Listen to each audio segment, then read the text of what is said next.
Je veux qu'on s'assemble, rien qu'elle et moi, pour un jour. Secret de nature, première édition. C'est parti, générique.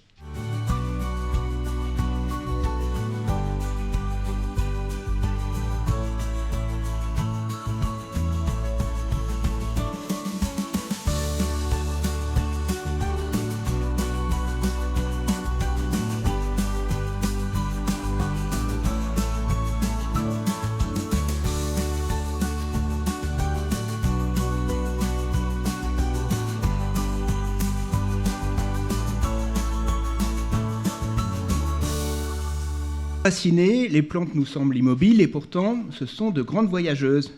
C'est ce que nous raconte l'exposition des plantes passy-bretonnes conçue par Émilie Stoll, qui est ici sur le plateau. Bonjour Émilie. Bonjour Ludovic. Et elle est accompagnée de Floriane, qui va faire son portrait. Alors Émilie, de quoi parle cette exposition ? Alors cette exposition... L'idée est née en fait d'un inventaire qui a été fait ici en Bretagne il y a quelques années.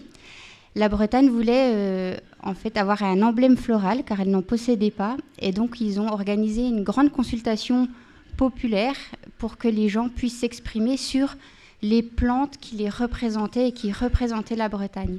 Et donc à cette occasion ont émergé une trentaine d'espèces de plantes qui représentent les paysages de Bretagne, des plantes qui sont identitaires pour les Bretons, des plantes qui représentent des cycles d'agriculture qui ont marqué la Bretagne, comme par exemple le lin ou le chanvre. Et ce qui est assez intéressant, c'est que quand on regarde cette liste, plus de la moitié des espèces sont des espèces étrangères qui ont été importées en Bretagne à un certain moment. Et donc cette exposition qui est finalement composée d'une dizaine de panneaux agrémentés également d'objets, que nous a généreusement prêté le Festival des Battages de Plumogat, retrace ainsi l'histoire d'une dizaine d'espèces de plantes que j'ai choisies pour cette occasion. Donc on a par exemple l'agapanthe, ou encore l'hortensia, ou le lin, la pomme, enfin toutes les espèces, les plantes qui représentent la Bretagne pour les Bretons, mais aussi du point de vue des autres Français. Alors, ces plantes, tu les as présentées sous forme de panneaux, hein, enfin, c'est ça, et puis de panneaux, et puis aussi de matières, comment dire, de panneaux et de choses qui ont été prêtées par la Fête des Battages pour essayer d'illustrer de manière concrète ce qu'on faisait autrefois avec ces plantes. Oui, exactement. Et on a eu des belles surprises. Par exemple, certains objets dont personne ne savait vraiment ce que c'était. Il y avait notamment une espèce de peigne géant qu'on voit ici à l'écran. On le voit sur l'écran. Et donc, il est assez volumineux. Et mon fils de 3 ans dit « Ah, maman, regarde, c'est un peigne de monstre !» Et finalement, en demandant à travers le groupe de l'organisation de Secret de Nature, on a eu finalement la réponse. Donc c'est un peigne qui servait à séparer la filasse de lin pour qu'elle puisse ensuite être traitée pour faire de la corde, etc., du fil. Donc voilà les différents objets que vous pouvez voir et qui sont disposés avec les panneaux dans la salle à côté. Alors pour comprendre un peu plus sur cette exposition, on va essayer d'en savoir un peu plus sur toi. Et là, c'est le rôle de Floriane qui va nous faire son portrait de Émilie. Alors, pour certains de mes Dréaciens, son visage vous est peut-être familier parce qu'Émilie a été des classes cette année. Elle est du 7 juillet 1984, comme 2 autres Médréaciens d'ailleurs, qu'on peut voir sur la photo. Voilà. Claire et David n'étaient pas au courant, mais voilà, ils sont avec nous ce soir. Émilie, elle vient de Franche-Comté, cette belle région du fromage. Elle va la quitter très tôt, adolescente, pour s'envoler vers l'Amérique du Nord d'abord, où elle va être en immersion dans une famille dès l'âge de 15 ans pendant 1 an. Son village d'adoption s'appelle Wakeman. Il est situé dans l'Ohio, près de Cleveland, pour ceux qui connaissent un petit peu, c'est au niveau des Grands Lacs. Et là, elle y retrouve une famille nombreuse. On va pouvoir voir la photo. Alors, je ne sais pas si vous la repérez. Voilà, elle est ici. Voilà. Ce soir, c'est un peu Où est Charlie, hein, si vous voulez. C'est sûrement ici qu'elle va prendre goût aux coutumes indiennes. D'abord ceux du coin, avec les Indiens d'Amérique du Nord, et un peu plus tard, vers le sud, avec ceux d'Amazonie brésilienne. Concernant ses études. Alors, après Sciences Po, elle décroche 2 doctorats qui l'emmènent à se spécialiser dans l'étude des populations du bassin amazonien. C'est bien ça ? Oui, tout à fait. Donc elle vivra là-bas 5 ans au cœur des populations locales, avec laquelle elle se fraternise en parlant couramment le brésilien. Alors j'ai une petite surprise pour toi. Tu me dis si je prononce bien. Você entende quando eu falo, Sim? Si, okay, muito bon, bem. Je lui demandais si elle me comprenait en portugais. Bon, apparemment, elle parle vraiment portugais. Bravo, bel effort. Alors là-bas, elle adopte même les coutumes locales, comme cet insecticide très naturel où elle se prête au jeu. On regarde. Essa daqui é uma formiga chamada tapiba, usa como repelente natural da floresta. É só pôr a mão e depois ela subir e só... Isso aí bate assim que ela sai. Isso aí faz. Aí passa no rosto, que ela protege dos outros insetos. Ce qu'elle a sauvé avec Alors Émilie, est-ce que tu peux nous raconter un peu le contexte et qu'est-ce qu'il te raconte, ce guide ? Déjà, je me demande où vous êtes allé retrouver cette vidéo. Et donc là, c'était assez marrant. On était le long de la rivière Tapajós. Et ce guide devait m'emmener en forêt pour voir des arbres avec un diamètre très impressionnant, plusieurs mètres de diamètre. C'est des fromagers, samaúma en portugais. Et en marchant dans la forêt, on a passé cette colonie de fourmis. Et là, il me disait, mais regarde, nous, on s'en sert comme insecticide. Tu mets ta main et ensuite, il faut les écraser. Et avec leur jus, tu te le passes partout. Et ça te permettra de ne pas te faire piquer par les moustiques qui sont quand même... assez nombreux dans ces forêts tropicales. Et donc voilà. Mais je ne sais jamais quand ils me disent des choses comme ça, si c'est vrai ou s'ils se moquent de moi. Je vois. Bon, à part les fourmis, tu as une autre passion. Ceux qui te connaissent bien le savent, c'est la danse, que tu as certainement ramenée du Brésil et que tu essaies de pratiquer en Bretagne. Tant que tu le sais aussi. Bon, à Médréac, ça va, on a quand même pas mal l'occasion de danser. Donc, C'est vrai, c'est un village animé. Bon, après ce portrait, vous devez vous dire, alors quel est le rapport avec les plantes ? Parce qu'on est quand même une exposition sur les plantes voyageuses. Plus qu'aux humains, en tant qu'anthropologue, elle s'intéresse aux migrations. Et là, ça tombe bien parce que les plantes aussi voyagent. Le lien est tout trouvé et c'est comme ça qu'est né le projet. Alors finalement, à l'image de cette exposition, tout comme le sarrasin et le lin, Émilie est une bretonne, pas si bretonne finalement. Merci Floriane, bravo, franchement. Un beau portrait fait par une habitante du village quand même, félicitations. Juste pour vous donner une idée un petit peu complémentaire de l'univers dans lequel travaille Émilie, on a retrouvé une autre image qu'on va vous montrer tout de suite. Voilà. Donc là, elle vous emmène avec elle sur le terrain. Alors, qu'est-ce qui se passe là, Émilie ? Oui, donc là, c'est encore le long de la rivière Tapajós. C'est la fois où mon guide m'a dit « Si, tu verras... à la fin de la journée, on voit plein de caïmans sur ce lac. » Et donc, on était à la recherche des crocodiles, qu'on n'a pas trouvé d'ailleurs. On est rentré bredouille ce soir-là. Mais c'est assez intéressant, vous voyez, on est sur une barque et on n'entend pas le bruit du moteur parce qu'en fait, on rame.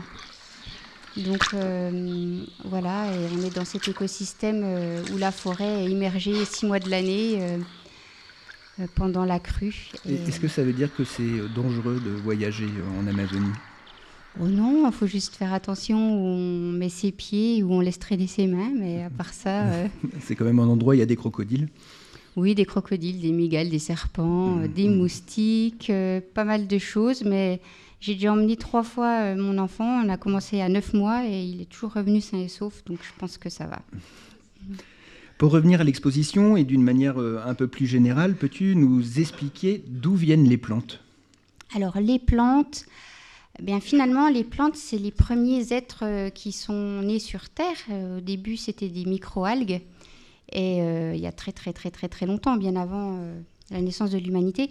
Et ensuite, ces microalgues ont colonisé le continent, qui était unique à l'époque.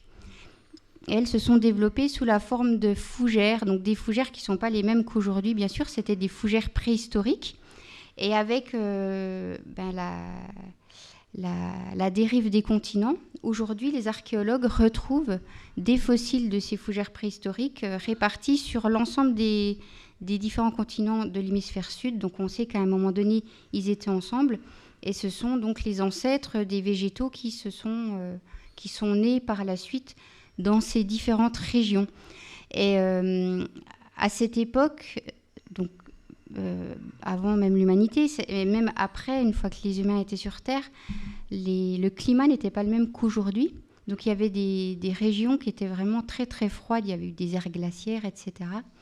Et donc la vie sur Terre et la vie végétale ne s'est pas développée de manière homogène partout. C'est pour ça qu'il y avait des poches finalement à certains endroits, comme par exemple le croissant fertile, des poches où il y avait un climat plutôt, on va dire, méditerranéen et où la vie végétale a pu se développer de manière un peu plus dense qu'ailleurs. Et on se rend compte aujourd'hui que dans ces différentes poches, finalement, c'est les endroits où les humains ensuite ont commencé à cultiver, ou en tout cas à domestiquer certaines plantes qui étaient jusqu'ici totalement sauvages, donc en avoir une utilisation, faire de la cueillette, etc. Et puis donc à commencer à les propager.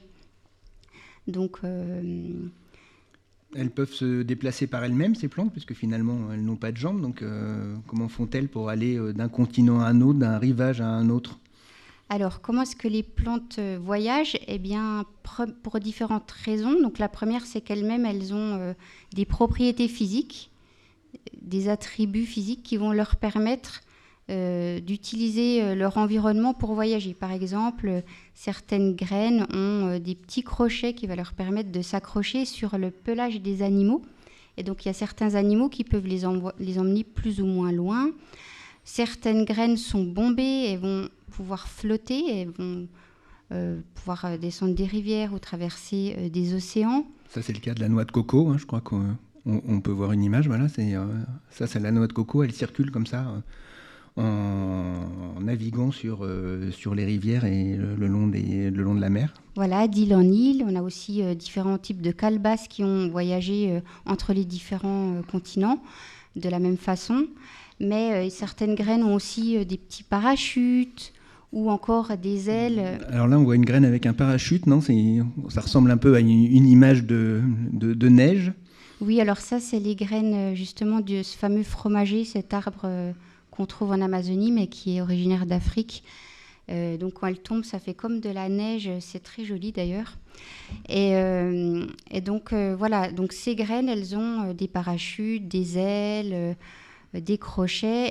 Elles utilisent le vent, les oiseaux, les animaux pour circuler, pour voyager, parfois loin.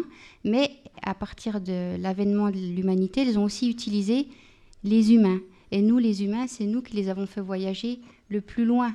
À partir de l'humanité, on a commencé à globaliser en fait ce voyage des plantes. Donc au début, les humains ont marché, ensuite ils ont utilisé les jambes, les sabots des chevaux pour aller plus loin, puis ensuite les voiles des bateaux et aujourd'hui les moteurs.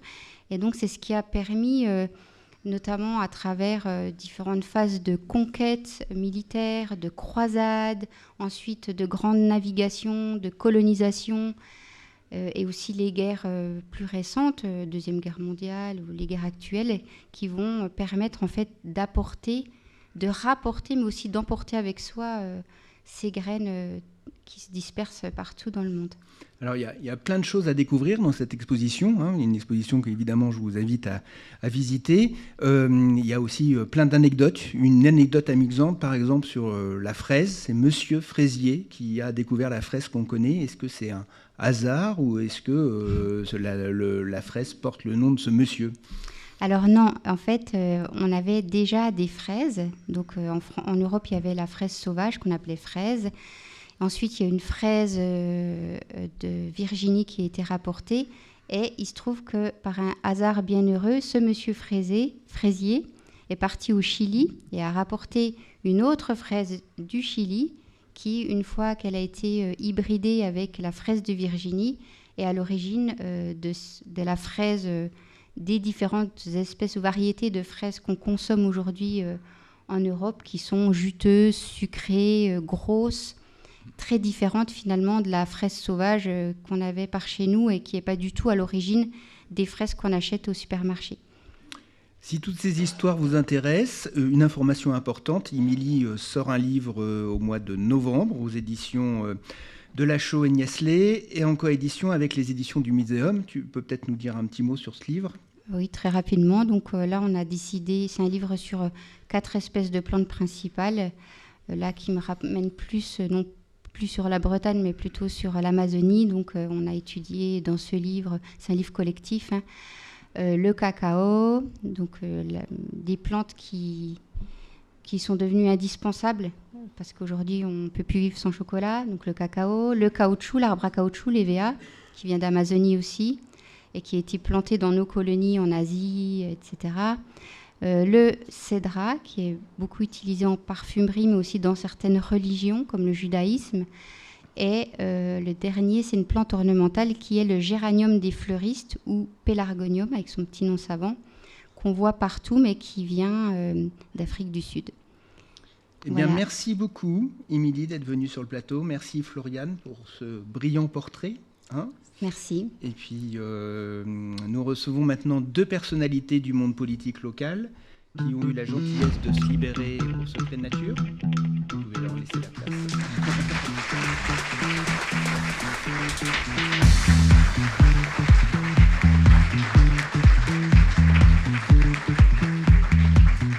Alors, il s'agit du sénateur Daniel Salmon et du maire de Médréac, Serge Collet. Bienvenue à eux.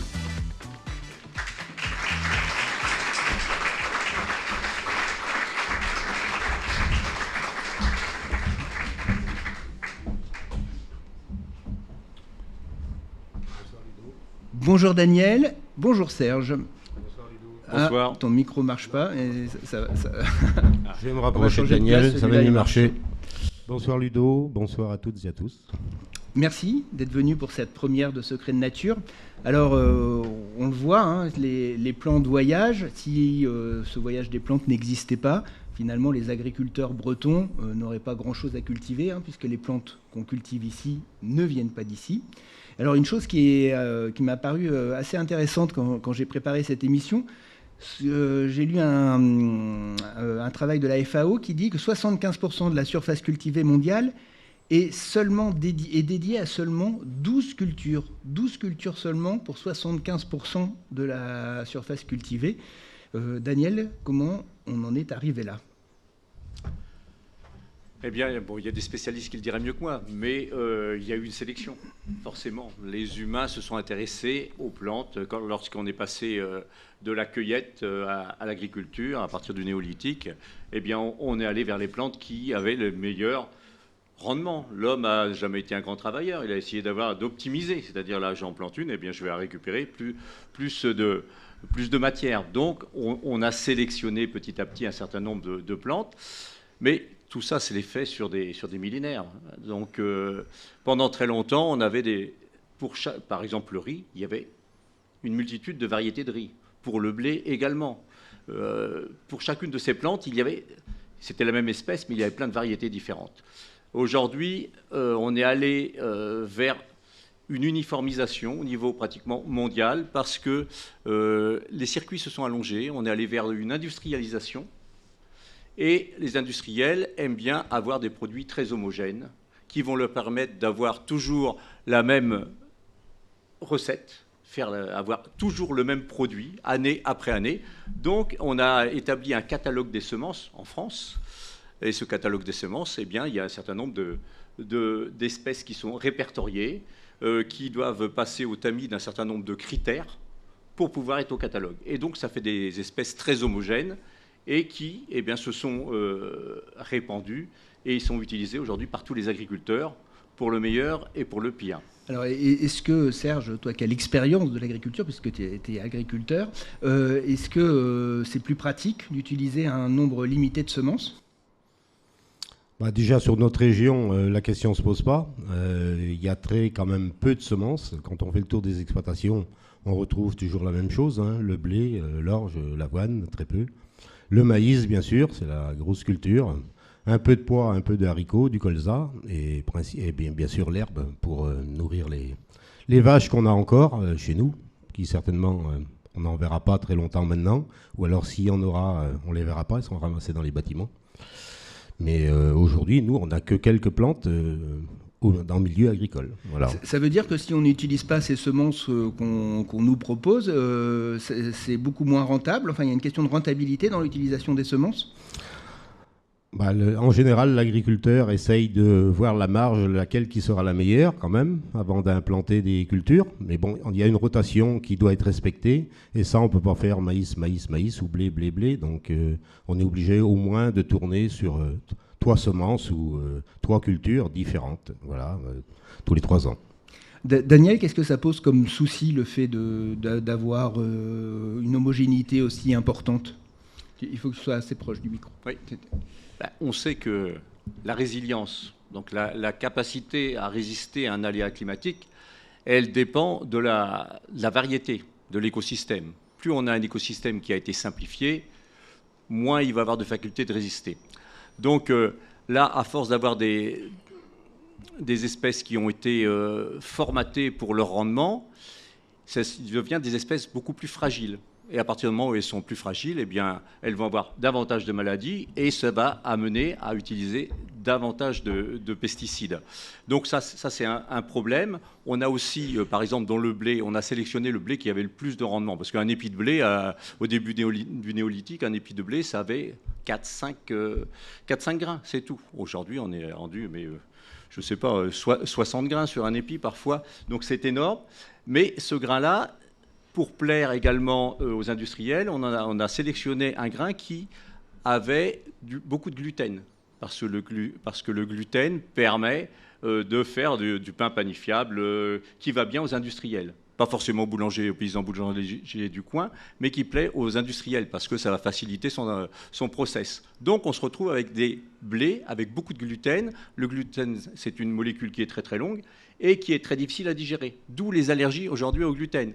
Donc voilà, à force d'avoir fait une alimentation qui correspond en fin de compte à des critères de rentabilité pour les industriels, on a fait une alimentation qui pose aujourd'hui des problèmes de santé. Et puis à côté de ça, ce que je disais tout à l'heure, ces cultures toujours monospécifiques nous amènent à une utilisation bien plus importante de pesticides. Alors aujourd'hui, il y a beaucoup d'agriculteurs qui travaillent à des alternatives et qui font des mélanges. De plus en plus de mélanges aujourd'hui sont utilisés en agriculture. Mais là aussi, parfois, je l'ai lu dernièrement, la difficulté, c'est que derrière, il faut commercialiser. Et lorsque l'on a un certain nombre de variétés de céréales sur une même parcelle, il faut arriver à les trier. Certains industriels ne veulent pas avoir des graines dont ils ne vont pas avoir usage. Donc voilà, il y a toute une filière à mettre en place pour essayer de revenir vers davantage de variétés qui va amener davantage de résilience. Serge, c'est possible ça, de mettre en place ce genre de filière ? Aujourd'hui, je pense que ça n'existe pas. Moi, je ne connais pas. Par contre, ça se pratique en bio. On mélange les variétés, voilà, tout simplement, pour couvrir certainement un peu mieux le sol et éviter justement le salissement de la terre et éviter le désherbage. Alors justement, on est allé voir, on a été filmé chez un agriculteur Billon qui va nous raconter sa vision des choses. Il s'agit de Jacques Prier à Plumogat. Donc du coup, c'est un reportage de Phileas Dujardin qui, il y a quelques mois, est allé le voir. Voilà, on regarde le reportage. On a fait une transition progressive sur 18 mois, 2 ans, et on a d'abord passé les cultures en bio, et après le cheptel laitier en bio aussi. Donc voilà. Et je pense que c'était plus une envie de vouloir fonctionner différemment, de faire moins de culture, plus d'herbage, et que ce soit plus approprié à un système autosuffisant et autonome. Globalement, le système avec l'herbager est différent, sachant que pour les cultures herbagères, c'est une implantation qui a lieu au moins pour 4-5 ans. Donc une production qui est différente puisqu'il y a 3 voire 4 coupes d'herbe dans l'année. Donc comparé à un maïs où c'est une récolte annuelle et puis qu'on met en stockage, l'herbe, effectivement, c'est peut-être plus compliqué à gérer. C'est la résultante du passage en bio, quoi. Alors au niveau des sols, oui, ce qu'on peut retrouver, c'est une biodiversité qui s'est redéveloppée, qui s'est remise en place du fait de l'installation des prairies. Donc en fait, il y a un milieu faune et flore qui se développe. On s'aperçoit qu'il y a beaucoup d'insectes, de fleurs qui reviennent de par l'existence des prairies qui durent plus longtemps. Donc on retourne moins au sol. Globalement, la biodiversité, elle retrouve son état naturel, enfin le plus approprié, quoi. Je pense que les vaches sont en meilleure santé. Ça ne veut pas dire qu'il y a des problèmes, mais par exemple l'hiver, où on a les animaux sortent moins, ils sont plus à l'étable, ils sont sur air paillé. On a moins de problèmes de mammites, puisqu'on lui demande de moins produire, donc elle a plus de résistance. Immunitairement, elle est plus apte à se défendre. Et donc, moi, c'est ce que j'ai pu constater, quoi. On a moins de problèmes de retournement de caillettes aussi, peut-être, des problèmes de vélage, de fièvre de lait qu'on avait peut-être plus avant. Globalement, je trouve qu'on a moins de frais vétérinaires, c'est sûr, qu'avant, quoi. Et donc, des animaux peut-être plus adaptés, qui s'adaptent au fil du temps, quoi. Et donc ça, c'est un intérêt, et c'est pas négligeable, quoi. I don't mind saying I rolled out of bed and I rolled up. Alors Serge, Jacques dit « Mes vaches sont moins malades depuis que je suis passé à l'agriculture bio ». Ça, c'est assez étonnant. En tout cas, moi, ça m'a étonné. C'est une vérité. Peut-être la production est moins intensive, l'alimentation est quand même un peu différente. Il y a moins de produits, je dirais, fabriqués, parce qu'en général, c'est des produits de la ferme en totalité, y compris les compléments alimentaires. Donc ça peut certainement jouer sur la santé des animaux et surtout la production en moins, donc moins intensif. Normalement, oui, il y a moins d'intervention au niveau de l'animal. Et c'est une bonne idée pour les agriculteurs d'aller dans cette voie-là. Finalement, ils ne sont pas très nombreux à faire du bio et puis il y en a beaucoup qui ont jeté l'éponge aussi. Oui. Le bio s'est développé principalement depuis une dizaine d'années, donc a toujours été en progression parce qu'il y avait une demande quand même importante pour la consommation. Et là, aujourd'hui, le bio, ça devient compliqué parce que la consommation ne suit plus et les prix ne sont plus rémunérateurs comme ils l'ont été. Aujourd'hui, le lait bio est pratiquement payé le même prix que le lait conventionnel. Donc la raison, c'est que le lait conventionnel, on en manque parce que si vous regardez les campagnes, les vaches s'en vont tous les ans, il y en a de moins en moins. Et le lait bio, lui, par contre, ceux qui sont en bio ont fait des efforts considérables pour y être et souhaite y rester. Et le consommateur, lui, quand même, aujourd'hui, il tient compte du prix. Et la consommation n'augmente pas et la production, elle est là. Donc c'est pour ça qu'on a eu, il y a un an, un effondrement quand même des prix du lait bio. Daniel, quand on est agriculteur, est-ce que c'est possible de choisir ce qu'on veut faire ? Enfin, est-ce qu'on n'est pas finalement esclave d'un système qui nous dépasse ? Moi, je pense qu'heureusement, chaque agriculteur garde le choix quand même de son mode de production. Par contre, il est vraiment orienté dans un monde ou dans un autre parce qu'il y a des demandes. On s'inscrit avec des coopératives, on s'inscrit avec toute une filière qui va vous donner un cadre dans lequel aller. Et donc, beaucoup de gens l'agriculteur, il a fait de la production intensive parce qu'on lui demandait de faire de la production intensive et qu'il y avait un marché derrière. Donc voilà, il suffit de faire des politiques publiques autres pour orienter dans un sens ou dans l'autre. Sur l'agriculture biologique, effectivement, aujourd'hui, on estime que dans un moment où le pouvoir d'achat est en berne chez beaucoup de Français, où il y a une paupérisation de la population, ce qui pourrait être interrogé encore en politique d'une autre manière, les gens se détournent du bio. Mais il y a un moment, il faut pratiquer la vérité des prix. C'est-à-dire qu'aujourd'hui, on a un prix de la production bio qui est supérieur à celle du conventionnel.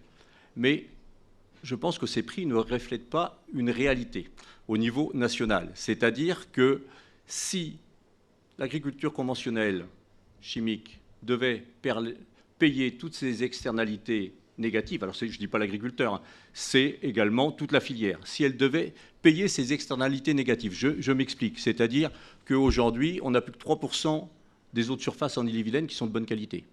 Derrière, qu'est-ce que ça induit? Potabilisation de l'eau, avec des coûts pour toutes les collectivités locales, et là, c'est le contribuable qui paye. Ensuite, aujourd'hui, les études s'empilent et s'empilent sur les problématiques de santé liées à l'usage des pesticides. Ça, c'est la science et la rationalité qui le montrent.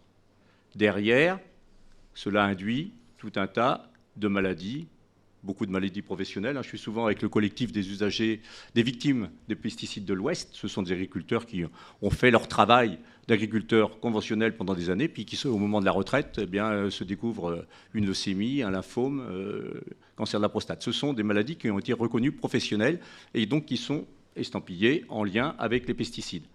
Eh bien, si tous ces frais de santé qui s'accumulent aujourd'hui étaient payés par tous ceux qui organisent cette filière de l'agriculture chimique, eh bien, on n'aurait plus du tout les mêmes coûts. Donc, il y a une filière où le prix est subventionné quand même beaucoup par la PAC et qui ne paye pas ses externalités négatives, et une filière qui est moins subventionnée et qui, elle, doit payer pour avoir son label et qui n'est pas payée pour ses externalités positives. Je m'explique là aussi, c'est-à-dire qu'elle rend plein de services environnementaux. Lorsque qu'on est en bio, eh bien, on préserve la qualité de l'eau, on préserve la biodiversité et on préserve aussi du paysage. Et tout ça, ça compte dans la vie du monde rural. Donc voilà, il y a un moment où il va falloir refaire la vérité des prix pour voir, eh bien, en fin de compte, quel est le modèle qui est le plus vertueux et le moins cher. Enfin bon, c'était un agriculteur des Côtes-d'Armor, M. Pochon, qui disait, mais une vache, c'est une barre de coupe devant, un épandeur derrière. C'est-à-dire que voilà, on a beaucoup mécanisé l'agriculture aujourd'hui avec des coûts à la clé très importants pour les agriculteurs. J'ai découvert il n'y a pas longtemps qu'en fin de compte, la France était le pays du monde où il y avait le plus de chevaux à l'hectare. Alors je ne parle pas des équidés, hein, les chevaux de tracteurs. On est le pays pratiquement le plus mécanisé en nombre de puissance, à la puissance à l'hectare. Et donc l'agriculteur paye aussi tout cela, parce que le tracteur, il faut bien le payer quelque part.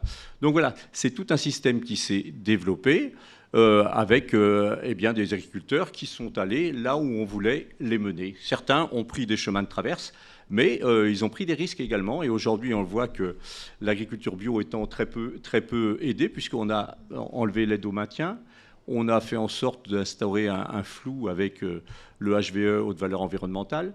Tout cela fait que les gens se sont détournés du bio, alors que notre alimentation, c'est quand même notre premier carburant. C'est fondamental pour notre santé. Et c'est fondamental pour eh bien, la vie du monde rural.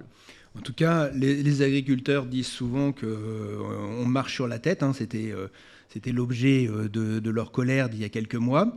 Cette colère, elle a marqué le territoire. On a décidé à l'époque, au mois de décembre, justement, Philès Dujardin et André Kazantzek sont allés sur les manifestations agricoles autour de Cosne pour aller recueillir la parole des agriculteurs. Donc ça va nous replonger un peu dans un moment difficile, mais aussi joyeux, fait d'une certaine passion. Et c'est ça qu'ils ont voulu recueillir, c'est l'amour du métier d'agriculteur par ceux qui le pratiquent. On écoute leur reportage.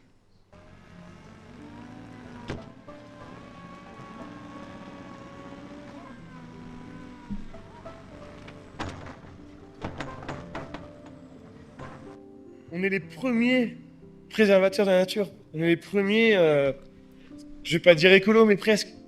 C'est nous qui entretenons la nature. Quand on regarde les paysages autour de nous, un jour dans un champ, tu vas avoir des fleurs jaunes, ça va être du colza ou de la moutarde. Plus loin, ça va être du maïs. Là, tu as une diversité de production, de l'herbe, du blé. Et ce qui fait que ça... C'est ça aussi la biodiversité. Ça passe par les haies, parce que le bocage, faut bien dire qu'on l'entretient. Donc oui, la nature, enfin, on peut que avoir un bon contact avec la nature. Enfin, c'est la base de notre métier. C'est la terre qui nous nourrit, donc automatiquement. faites-nous confiance. Nous sommes des agriculteurs, on travaille avec les animaux tous les jours, 7 jours sur 7. Donc faites-nous confiance et dites-leur à ces gens-là qui ne viennent jamais sur le terrain, qui ne savent pas ce que c'est l'élevage. Dites-leur, on est des gens responsables. On n'est pas parfait, on fait ce qu'on peut pour faire pour le mieux. Voilà, dites-leur.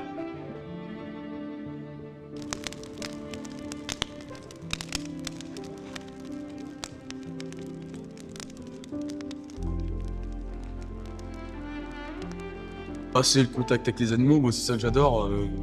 T'es là aujourd'hui, enfin moi je suis avec mes cochons, c'est ça que j'aime bien en fait, c'est le samedi matin, tu vas au boulot, le monde dort et toi tu vois la gelée dehors, le soleil qui se lève et c'est le bonheur quoi.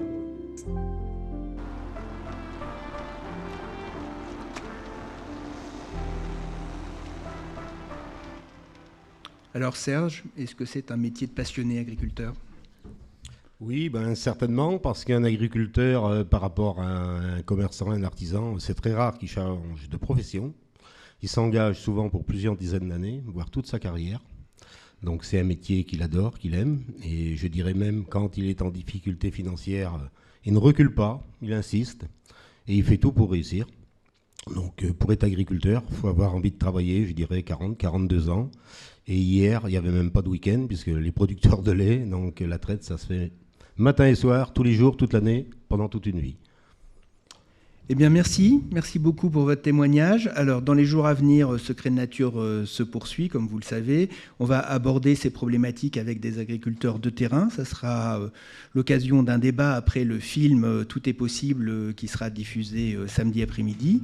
Le débat qui suivra permettra de confronter les regards de 4 agriculteurs d'ici. Et puis merci d'être venus à vous deux. On va recevoir tout de suite Gérard Dureau de l'association Famille Rurale qui organise la fête des battages. La fête des battages est à Plumogat. Gérard, c'est à toi.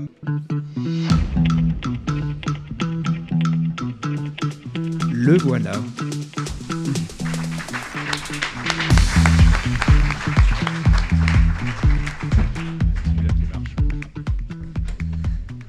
Bonsoir. Bonjour Gérard. Bonsoir. Alors tu fais partie de l'équipe de la fête des battages. Hein. La fête des battages, elle se tient à Plumogat, c'est une commune pas très loin de Médréac. Ça fait 50 ans, hein, je crois. Il me semble que c'est donc ça. La première fête a eu lieu en 1975, donc 50 ans l'année prochaine. 50 ans l'année prochaine, il y a 6 000 à 7 000 personnes qui viennent à chaque édition. C'est cela. Alors là, on va voir quelques images qui ont été filmées par André à la dernière fête. Alors peut-être que tu peux nous les commenter si les images arrivent. Voilà. Alors, qu'est-ce qu'on voit là ? Donc le défilé est toujours un moment important de la fête, hein, où on voit le petit train qui peut promener les voyageurs dans l'enceinte de cette fête qui se déroule sur environ 6-7 hectares. Voilà, donc... le battage, bien sûr, reste toujours l'activité principale de cette fête et où beaucoup d'expositions sont venues s'ajouter au fil des années. Donc, c'est quoi la philosophie de cette fête ? Donc la philosophie, c'est d'essayer de retracer au plus vrai la vie d'antan. Voilà, donc se remémorer et de reproduire des scènes de la vie d'antan. Alors bien sûr, cette fête a évolué tout au long des 50 années. En 1975, on venait tout juste de quitter les scènes de battage dans la cour de la ferme, hein, qui se sont arrêtées chez nous pour les dernières entre 65 et 68. Donc cela faisait à peine 10 ans. Voilà.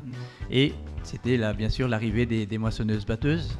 Donc maintenant, ça fait 50 ans. Donc ce qui était d'époque il y a 50 ans peut être représenté maintenant comme des scènes anciennes. Des scènes anciennes. Le thème de la fête de l'année dernière, c'était le labour.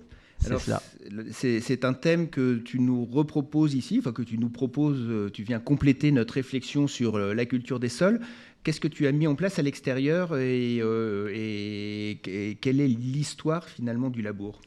Voilà, donc quand tu nous as proposé de participer à cette émission, donc j'étais un petit peu un moment à me soucier un petit peu comment pouvions-nous coller au thème, voilà. Et je pense que la biodiversité et le labour ont quand même un lien très important.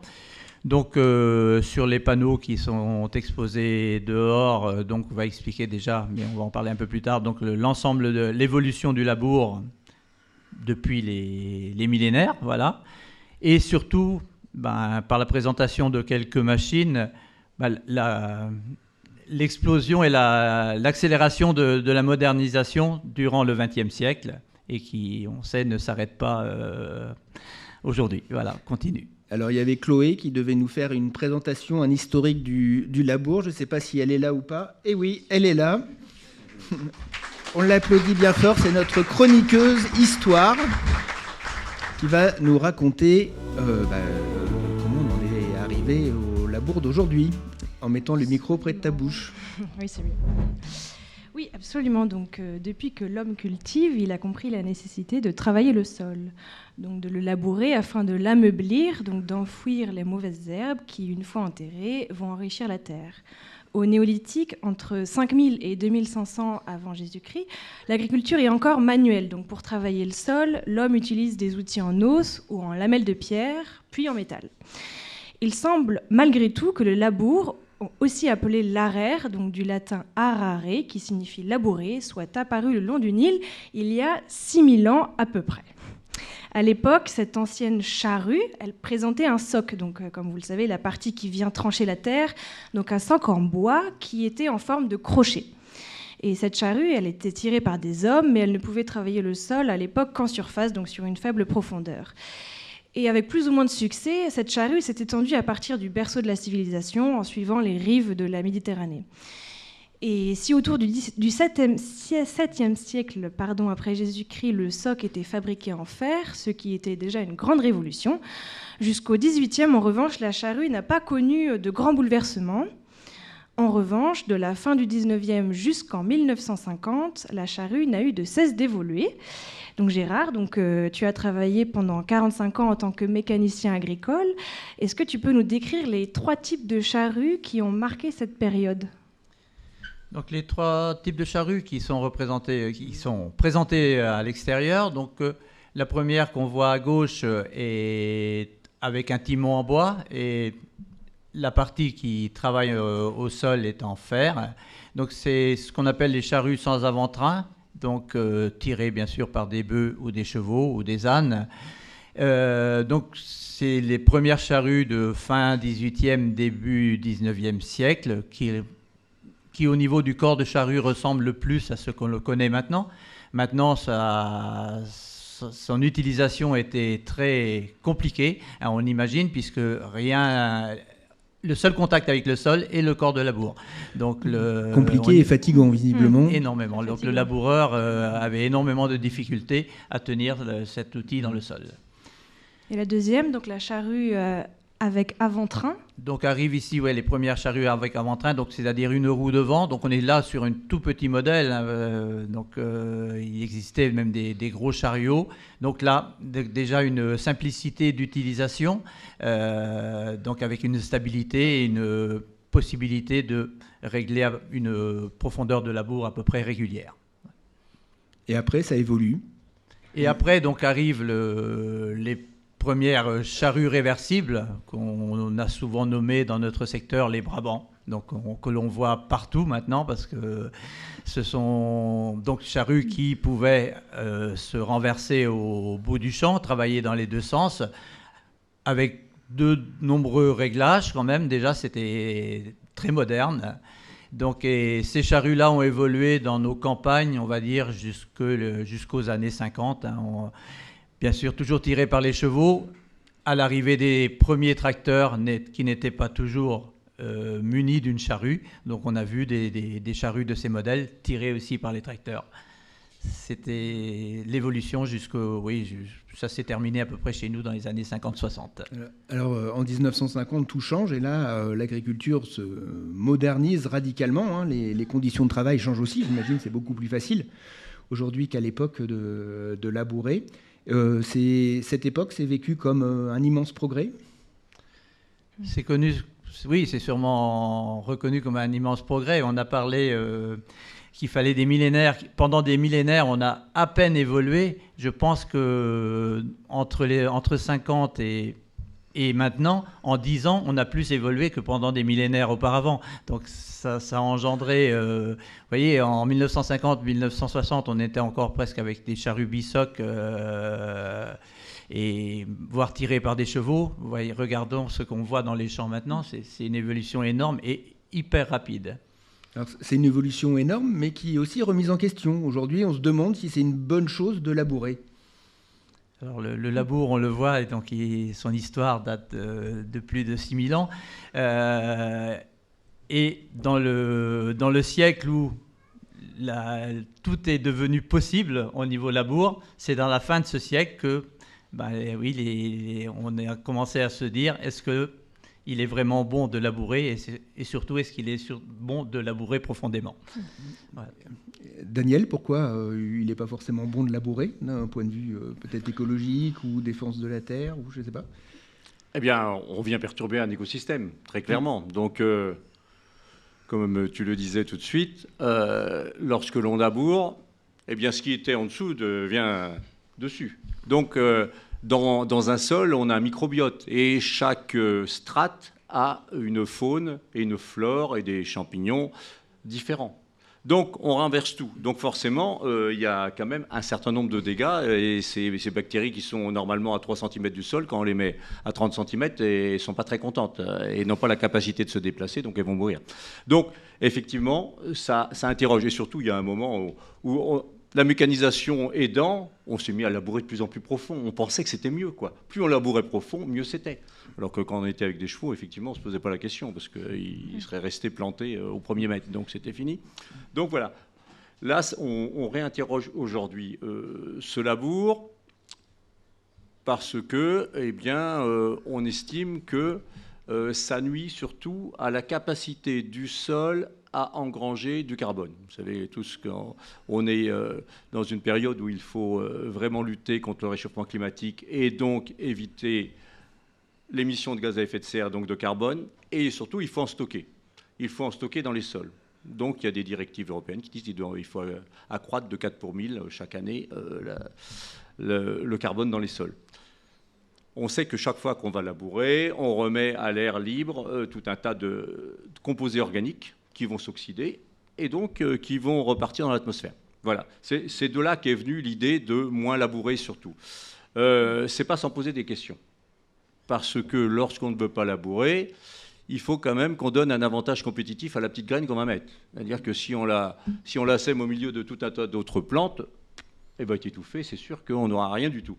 Donc la technique, lorsqu'on fait sans labour, ça s'appelle l'agriculture de conservation, c'est que l'on met un désherbant sur toutes les plantes qui sont là. Du glyphosate, clairement. Donc là, il y a quand même une interrogation. Il va falloir sous-peser tout ça, parce que lorsqu'on met du glyphosate, on sait que là aussi, c'est un biocide. Donc ça va altérer également tout le microbiote. Donc voilà, est-ce qu'il y a plein d'études qui sont faites sur le sujet aujourd'hui. On s'aperçoit qu'en termes de vers de terre, c'est à peu près équivalent par rapport à quelqu'un qui ferait de l'agriculture de conservation et quelqu'un qui est en bio. Ils ont à peu près la même quantité de vers de terre à l'hectare. Mais si on rentre dans tout ce qui est le microbiote, eh bien peut-être qu'on va avoir des surprises. A priori, là où on met des pesticides, il y aura beaucoup moins de microbiote. Donc voilà, il n'y a pas de solution idéale. Sans doute elle, moi je pense, ce n'est que mon humble avis parce que je ne suis pas agriculteur, mes grands-parents étaient agriculteurs, donc je suis toujours ému quand je parle d'agriculture. Mais je pense que c'est certainement dans un labour très peu profond. On a aujourd'hui aussi des instruments, des outils qui permettent juste des déchaumeuses, des choses qui permettent d'enlever vraiment une couche très superficielle et qui vont sans doute permettre à la fois de ne pas bouleverser le sol et de pouvoir toujours intégrer du carbone et également de préserver toute la faune et la flore du sol. Voilà. En tout cas, un débat passionnant et pas facile qui va continuer, puisque comme je vous le disais, samedi soir, on va recevoir des agriculteurs qui ne pratiquent pas ou pratiquent le moins possible des labours, des agriculteurs conventionnels, et qui vont nous expliquer tout simplement comment ils font. Merci beaucoup à vous trois d'être venus. On les applaudit bien fort. Merci. Merci.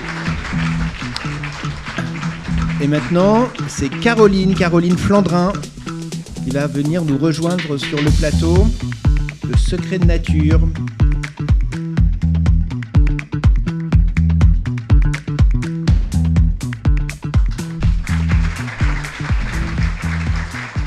Bonjour Caroline. Bonjour Ludovic. Alors Caroline, tu viens nous parler d'une autre exposition qui ne se déroule pas ici, mais qui se déroule à Médréac, et qui s'appelle « Un grand voyage dans un petit jardin ». Alors qu'est-ce que ça veut dire ça ? Alors c'est un photographe qui est animalier, donc qui a photographié surtout des insectes et aussi quelques animaux un peu divers, mais surtout des insectes. Et donc, il les a photographiés, tous ces insectes, dans son petit jardin. Donc, c'est un grand voyage en biodiversité, parce que vous allez voir, si vous allez à la gare, vous découvrirez tout un tas d'insectes différents. Mais tous ces insectes ont été photographiés dans un espace qui est à peu près grand, un peu plus grand que cette salle, à peine plus grand que cette salle. Donc, c'est vraiment dans un tout petit espace qui est en plein cœur de ville, au milieu de la ville du Reux. Donc vraiment au milieu du lotissement du Reux, au centre-ville. Ça veut dire qu'avec un peu de curiosité, on peut découvrir plein de choses. Il suffit d'ouvrir les yeux. Exactement. Donc il faut être patient, il faut guetter donc les animaux qui vont venir se poser sur la végétation de ce tout petit jardin. Donc. Et donc toutes ces photos ont été prises dans son jardin. C'est une exposition qui se tient où ? Alors l'exposition se tient à la gare. Donc elle est visible en accès libre tous les jours d'accès, quand la gare est ouverte, c'est-à-dire jeudi, vendredi, samedi, dimanche, je pense. Et ça jusqu'à toute la semaine prochaine encore. Et il y a une quarantaine, je crois, de photos. Il y a une trentaine de photos, ouais, 30-35 photos, je pense plutôt. Et voilà, de belles photos, vraiment de très très belles photos animalières. Merci Caroline. À demain.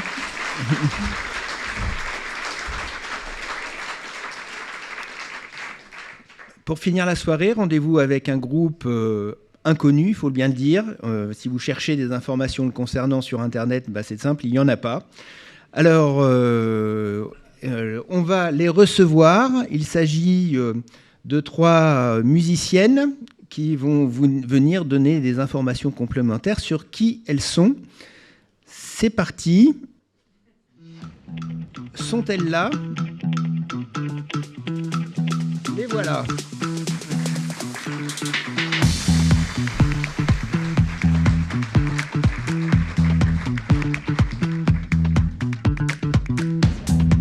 Bonsoir. Alors, vous avez Ludwika, Camille et Elodie, je crois, c'est ça ?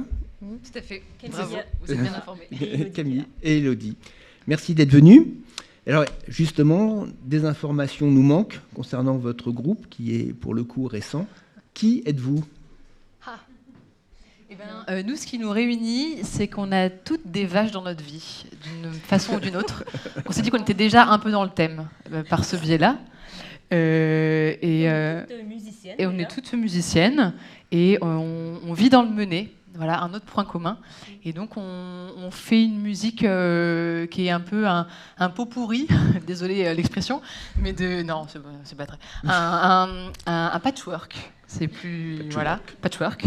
De musique qu'on a amené les unes, les autres, les uns. Voilà. Avec des influences irlandaises, écossaises, du Québec et bretonnes.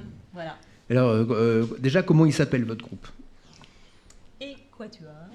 Équateur, voilà. Et vous vous êtes rencontrés comment ? Qu'est-ce qui vous a fait que vous avez décidé de former un groupe toutes les 3, enfin tous les 4 avec Robert qui n'est pas sur le plateau ?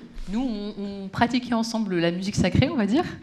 Et puis on a eu envie de jouer ensemble, de continuer à jouer ensemble sur d'autres musiques. Voilà. Et puis toutes les 3, on chante. Toutes les 3, on a un instrument. Et puis moi, je joue avec Robert depuis une bonne douzaine d'années. Et donc l'idée est venue comme ça, de se dire, ben voilà, maintenant on crée un groupe entre nous, donc musique et polyphonie. On se partage de la musique et on la partage à d'autres, voilà. Alors, on peut dire que c'est de la musique du monde, hein, dans la thématique un peu. Oui, Toi, tu viens du Québec. Oui. Tu apportes aussi tes influences musicales d'Amérique du Nord, j'imagine. Oui. Non et puis après, qu'est-ce qui se croise comme autre influence? Et Robert est du pays de Galles. Donc, il nous a ramené quelques airs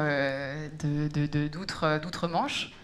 Et puis Élodie est du Menet, hein. Du local, voilà, la musique locale. Donc des airs bretons qui viennent enrichir. Écosse, irlandaise, et puis Bretagne. Voilà. Le concert que vous nous proposez ce soir, ça va se dérouler combien de chansons on nous a dit de jouer environ une petite heure, donc pour une petite dizaine de morceaux, sur des musiques irlandaise, écossaise, voilà, sur musique du monde. Eh bien super, merci beaucoup, on va vous écouter. Le temps que vous vous préparez, on va envoyer le générique de fin, où vous verrez la grande équipe qui a préparé Secrets de Nature, avec beaucoup de bénévoles du village. Je vous en prie, vous pouvez regagner le coin concert de Secrets de Nature. Et merci à tous.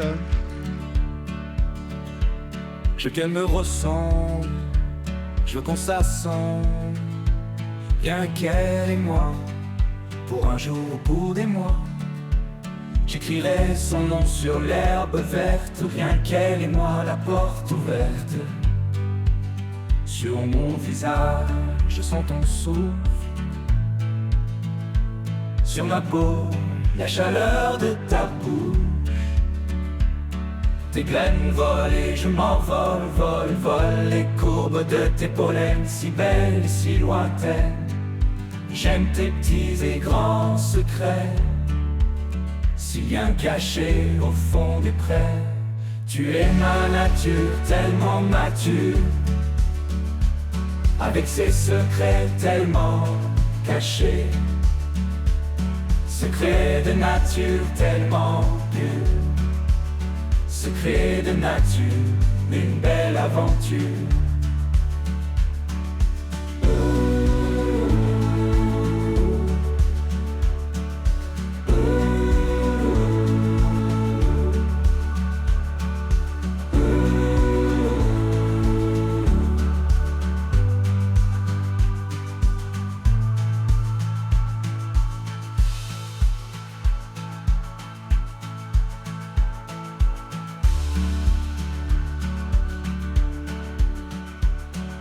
Je veux qu'elle me ressemble, je veux qu'on s'assemble, rien qu'elle et moi, pour un jour ou pour des mois. J'écrirai son nom sur l'herbe verte, rien qu'elle et moi, la porte ouverte. Sur mon visage, je sens ton souffle, sur ma peau, la chaleur de ta bouche.